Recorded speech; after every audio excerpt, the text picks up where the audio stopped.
Or, Hello. hello, good Welcome. morning. Good morning. Good Good morning. morning. Good morning, dear loves. How's everyone doing? Good day. Often Lauren and I have the best conversations before we start these podcasts. And today we were having a great conversation about the cleanup woman. And I was like, what exactly is the cleanup woman? So Lauren was telling me all about it. And I was like, yeah, I do that all the time. So, ladies and gentlemen, if you're the cleanup woman or the cleanup man, this episode is for you. We're just going to have some conversations about our experiences and look forward to for you to share your experiences in the comments. We'll respond when we see them. We don't always see them during live, but we will respond at some point. So hopefully this will be an eye-opening and engaging conversation about the cleanup woman. Hmm. Yes. So lovely, Lauren, what is the cleanup woman? My definition of the cleanup man or woman or person is someone who comes in and like fixes or um enhances, cleans up someone's mess that they're involved with, like romantically. Um, a caretaker of sorts, or as we have labeled them, Captain Save-ems. And I say Captain Save a Ho. I've been Uh, Captain Save a Ho a long time. yeah, and then we could tie that with the let that hoe go. Let that hoe go. Let that hoe go. But yeah, like clean up. You just come in and you're like, I I can fix this. I can do this. I can take away your hurt, your pain, your everything, and I can make things better just by showing up and being me. And in return, a lot of times what happens is we're like, don't you see what I've done? Do you not see? Do you not Yeah, see how great I am? I'm a good girl. Yes, I make your life better. Like, you should love me. Yes. Be appreciative.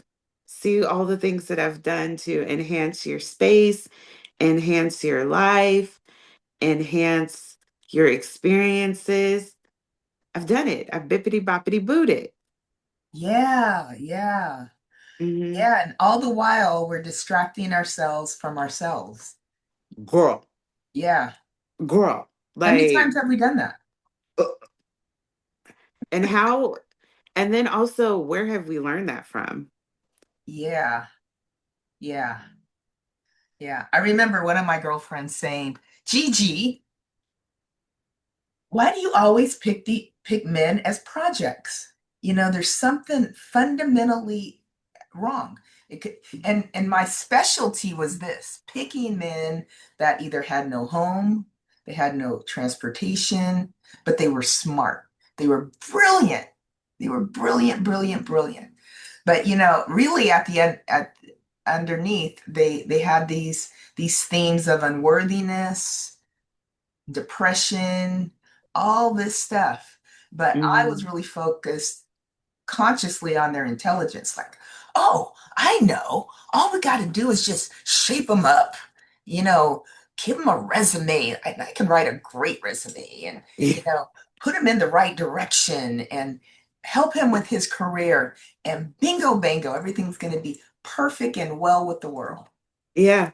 It's kind of like being a fairy godmother with Cinderella and being like, okay, we'll take this pumpkin and we'll turn it into a carriage and we'll do all of this, but really, like, it's their own work to do, not ours, just as it's our Yeah. work to upgrade ourselves, not someone else's.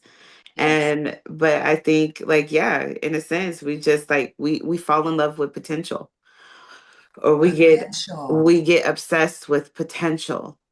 Like, oh, I found a diamond in the rough. I just gotta polish it. And again, it's a distraction because we're not seeing our own selves as in our potential and nurturing that. Like you said, we're distracted and focused on someone else.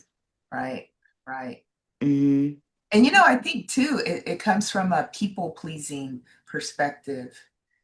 Um, and I remember hearing somebody saying, people pleasers, if you get down to the core of a people pleaser, they really want control. It's about control. I do this for you, and Ooh. I'm going to expect certain things back. And if you don't, you're going to hear about it. I've done all this for you. I've been the good girl. I rode hard for you. I've done all this, and you're going to turn and kick me in the teeth. Hmm. And I think at the end of the day, sometimes people don't want to be saved. They don't want to be helped. They're perfectly content, doing those things that they keep ruminating over, perfectly content. And it's an unconscious thing. Consciously, yeah, they're going to say they want to do better, but unconsciously, they're doing the same thing they've always done because they get something out of it. Yeah. You get attention out of it. You get, oh, I get to be right out of it.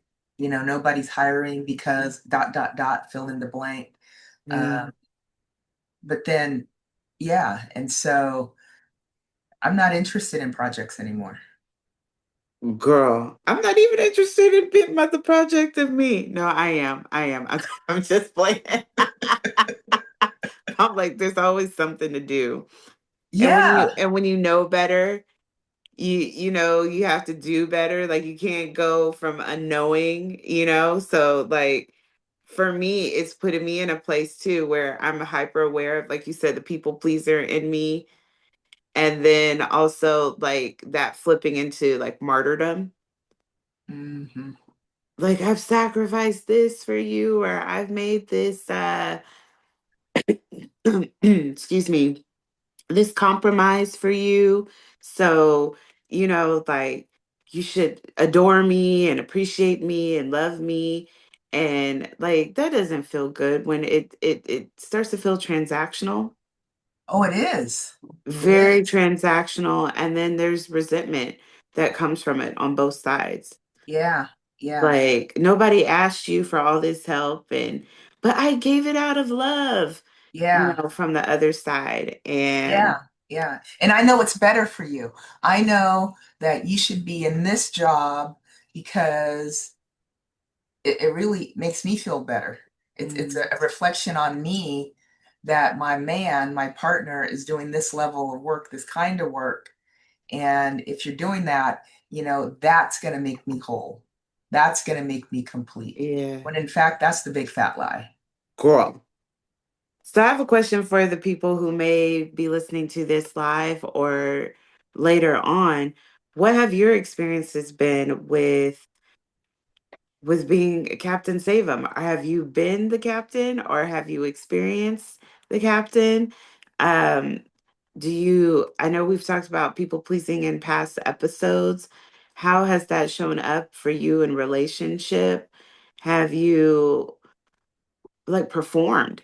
Because like I've been performative, like it's another great day and I'm all sunshine because like I know the clouds over your head and we both can't be down and I've got to boost you up and lift you up. Or have you had someone come in and just really try to take over your life and move you in a direction that you didn't want to go or weren't ready to go in? Let us know. Yeah, Let we would us love know. to hear Yeah. from you. And I think too, certainly in my experience as an empath, we oftentimes attract narcissists, and narcissists, are their own breed of person. And they will often try to separate you from your friends and family base. And if you're not watching, if you're not really conscious, it can easily happen. All of a sudden, all you're doing is doing things with, for the narcissist.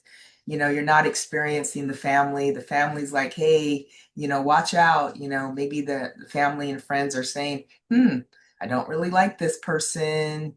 But then what do? Once you've fallen deeply head over heels in love, what do? Do you just leave? And that's hard to do at Yes. that point. Yes, yes. And that would be the answer. Yes. Yes. From a Get the Leo, fuck out. yes. Yeah. Yes. Bye. Be blessed. Yes. Yeah. But it's hard, when that unconscious, I just want to be loved voice turns on. I just want to be loved. Mhm. I want attention. And how do we give attention? By doing, by giving money, giving money. Giving money, giving time, giving energy, giving of our bodies, giving up our desires and dreams. Like we started off as compromise, and then the compromise goes to just completely giving. Yeah, yeah, yeah. How much have you given? I was thinking about how much I've given in relationships, and I think probably the most I've given to any one man over a long period of time may have been about $100,000. Wow. And Yeah. startup costs for a business. Hey, I got you. Let's start this trucking business. Yeah, you need a truck. Okay, I'm Mhm. the one that provided the truck, and then at the end of the day, I think also what happens is the partner that has no skin in the game, you know. Yeah. Well, because we've essentially come in and taken over and just said this is it. Like I've got it. The I've got it turn into like I've got this, I've got that to I've got it all. Yeah, I got you, boo. Yeah. Hmm. Yeah. The rock and everything. And I think for what are your thoughts on like where to find that balance? What have you learned so far to say like here's balance in that? Because I mean if you're a giver, if you're a doer, that's just who you are at the core. Right, It's not going to right. completely go away, but how can we as givers, doers, as cleanup persons like find balance in relationship? I think that's a great question, Lauren. And I would say the balance needs to be first with ourselves. Because you're right, the giving and the doing is not going away. We're givers at heart. It just is. But are we giving to ourselves in equal doses that we're giving to the other person? Are we giving ourselves time to go inward and talk to, the sad, the lonely part of us, that's really crying for help. Because really, that part is doing all these things to get something back. But if we were able to give ourselves those things that our inner child needs, we wouldn't need the attention from these narcissists because we're filling ourselves up. We're filling our own cup up with exactly what we need, and we don't have to manipulate other people through people pleasing to get those things. And so I would say, give to ourselves, spend time with ourselves in equal measure that we're spending time with other people. If we're like wanting 8 hours, over the weekend, give 4 hours to ourselves. Go do some self-love, some self-care, talk to yourself, journal, do some tapping, get Yeah. some empowerment scripts, get a reading for yourself, so because I also, as empaths, we often discount ourselves, because we've got a lot of unworthiness going on. So, and we don't think we're worthy of spending time with, really, Yeah, without performing. without performing. Yeah, because I know like you and I were talking earlier before we started the stream where even at work I'm just like, fuck this job. Excuse my language, folks. But fuck this job. Fuck these jobs. Not because, like, I know I signed up for them and all of the things, but I'm constantly going into a situation where I'm so hyper aware of all the things that need to be fixed and need to be done. And I'm not seeing them fixed or done. And I'm like, okay, I got this. And then I go in where I'm putting energy here, there, everywhere, and I mean, people are saying, like, we appreciate you, Lauren, but I leave depleted. I leave depleted. And I'm just like, I won't go there because why? Like, all of my energy gets siphoned out, or like I give it knowing that things need to get done. And then I walk away resentful as fuck. It's the worst relationship ever. Yeah. Yeah. It is. And then there's no true reciprocity in that. And I'm just like, wow, like I'm seeing the parallels and like working versus like being in a relationship. It's something you go into with intention of like doing good things in order to see the benefit of not only for yourself, but of all parties involved. And it's not happening. And I think like with relationships, we tend to do the same thing. We go in and we're like, look at me, I'm such a great partner. Like I want that positive feedback. I want that positive praise. And, you overperform. Hmm. Hmm. Hmm. And then at the end of the day, like Yeah. It's kind of like the battered woman syndrome. it is. The battered woman, especially if, the couple makes, a certain amount of money, or from outside looking in, it looks like everything's perfect.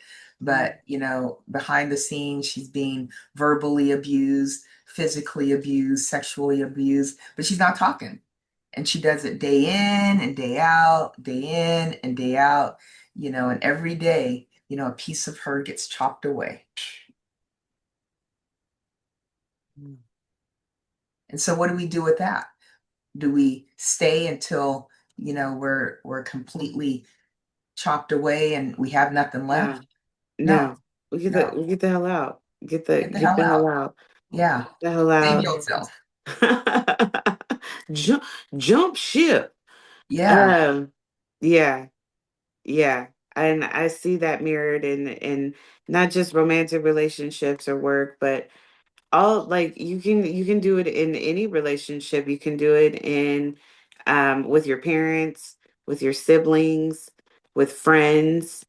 Um it can happen very easily where you become the cleanup person.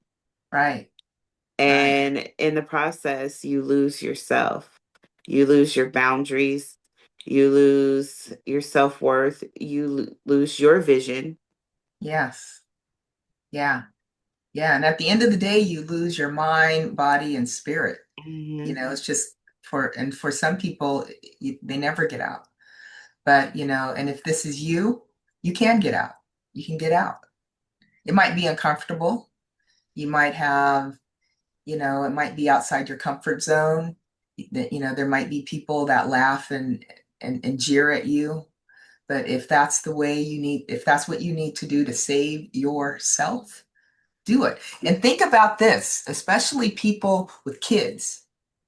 If you're doing this in front of your kids are watching, and your Yeah. kids are absorbing that same Yes. pattern of Yes. behavior, Yes. taking it, and they're taking it in as, oh, that's how relationships go. That's how No, that's love. that's love. Yes, thank you. That's what love is. Yeah. Love is That's hard. love.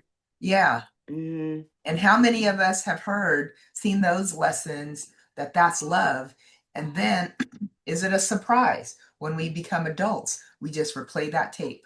We replay that tape. Oh, that's what love is. Love is hard. Love is difficult. Marriage, and I even hear people saying that, things like that. Marriage is hard, but I don't think it has to be. Well, one of the things that trip me out in some cases is that I've talked to a bunch of married people. But some of the women go like, yeah, I have X amount of kids, and they include their husbands in that, and they kind of like laugh about it. And I'm like, wait a second. Like, why would you want to like refer to your partner as a kid? Like, isn't it supposed to be someone you can rely and count on for, you know, to to carry the load? Whether and it's not just financial, like we're talking about mentally, emotionally, and all the things. And I know not everybody is equally yoked, but yeah, like that always disturbed me. And I'd be like, there's something not quite right about that statement, because a man child is not someone I want to be Yeah. involved with. Yeah. or, like instantly being forced into being the domestic one that has to like cook, clean, and all the things. I'm like, I work too. And I'm not a maid. Right. Right. But you fall into that. Yeah. Yeah, you fall into that. And I kind of was brought around where like women were expected to like manage the household, but also work. Yeah. And like I'll tell people all the time, I'm not every woman. It's not all in me. And I wear that proudly because I don't want to be seen as every Yeah. woman. Um, because that's like it's exhausting. It is exhausting. It's Yeah. exhausting. Well, I'm old. I'm 20 years older than you, and I grew up with this. There was this commercial. I can bring home the bacon, fry it up in a pan, and never ever let you forget you're a man. I'm a woman. Anjali, I think it was a perfume commercial. What? Yeah, and she was doing all the things. She was working, she was cooking, she was doing all the things and and looking beautiful and flawless. And I was like, that's a lot. That's a lot to do all those things. And I was like, yeah, I'm not doing all that. I am not every like you, I am not every woman. That just is just too much. The commercial was exhausting. Yeah. And this is not to put any woman down because I know a lot of women that do all the things. And if that's who you are and where you find joy, I celebrate that for you. But like for me, it is one of those things where like I can't, like I'm not gonna meet the mark on that. And that's okay. That's where the self-love begins with like, these are the ways that I can show up naturally. I am a great listener. I am a great, I can like support you and encourage you and cheer on for you. I can help in a lot of different ways. I am loving, I am nurturing, but not at the deficit of myself. No. And I think that's where that learning to balance it is saying, yes, I can, and no, I can't. Yes. Being Yeah. comfortable with saying either one. And to the person that you're partnered with or connected with in a loving way where they understand, okay. And that's, I mean, boundaries. We all talk about boundaries a lot. But I really think that that's the most important thing is being comfortable with showing up when you can and saying no when you can and being good with both and knowing that the person is going to understand and see you and appreciate you no matter what. Absolutely, absolutely. And I think that that takes us to a great place in this conversation. And I'm just going to share a little bit about my book, Boundary Badass.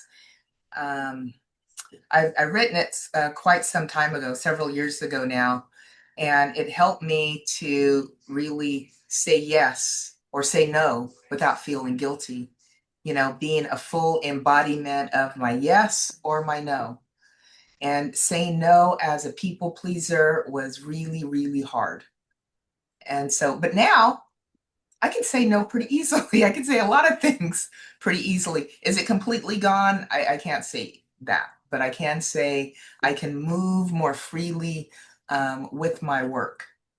And so, yes, I invite you to get a copy of the book. It's free, and I made it free because I wanted it to be accessible to all people. Um, and so, if this is something that you think would be helpful, then just download it. The link is there. So, lovely Lauren, how can folks deep dive with you? Deep dive. Say it 5 times fast. Ooh, Thank you, Dr. Gigi. You all can find me at my landing page, behaviorcollective.net. There, you'll get a little background information about myself and also the services that I offer, which include sound healing, empowerment coaching and also readings, oracle and tarot. And I am also accessible on any of the pages where this podcast is reposted.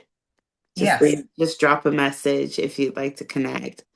And we also have events like the one we had Yes. yesterday where you can come Yes. join us and we hold spaces. So we have been doing a goddess series for the ladies out there, and we just held our third goddess series yesterday, and it was beautiful. So please come join us there in person. Yes. Yeah, we had a great time. We did. Yeah, We we did. had a nice intimate group. It's less than 10, about we had, I think there were 7 people, and it was just nice. People released, they claimed, we're embodying a lot of what Bridget was all about. We got to learn about, how Bridget inspired you. And we left with a lot more creativity, healing, and renewal. It really was quite beautiful. Yes, I'm looking forward to the next one. Yes. Please come find us there. And Dr. Gigi, how Yes. can everyone connect with you? You can find me on all the major social media channels at tappingwithdrgg.com. Um, this podcast is on Facebook and on YouTube. YouTube. And lastly, I would like to share our an invitation to get your gifts and talents out there for people to see. So this message is for healers, empaths, and coaches. If you're sitting on uh, a wellspring of gifts and talents, for just $197, we can get you a landing page out there so people can go there, see what you're offering, and just buy. And $197 is not a lot of money. A lot of people think, oh, I'm just going to take some time, do it on my own. And it rarely turns out the way you think it does in your head. Rarely. So, Mhm. and if you're making, $50 an hour, 4 hours is what you're going to be spending, probably with me. But if you do it yourself, you're probably going to spend 40 hours, doing it yourself. And it usually is not good. You might think in your mind it's good, but for customers, that really want to navigate your landing page in an easy way, often that doesn't happen if you don't have the expertise to do it. So I say, do what you do best, and we will do what we do best, and that is creating a high converting landing page. A high converting landing page is where people come to your site and they buy, not go to your site and leave. And that's what Yes, happens ma'am. most of the time. Yes. So that's how you can get in touch with me. You can also write in the comments, and we will check those comments, the ones that we see. And I think as a closing message, for healers, creatives, and coaches, is, it's okay to say no. It's okay to create some boundaries, and it's okay to do it without feeling guilty. I would also like to leave everyone with just a prompt to marinate over. If you were to be the Captain Save 'em to yourself, or the cleanup man or woman to yourself, how would you show up? Mm, How would you enhance your life? And start there. How would you please yourself? I love that. Yeah. Yes. How do you please yourself? How do you Yeah. please yourself? Yeah. Yeah, I'm gonna marinate on that question myself. How do I please myself? And I would offer, do it. Whatever you come up with, do it. Do it Mhm. today. If you need some support, let us know. Bye-bye. Bye.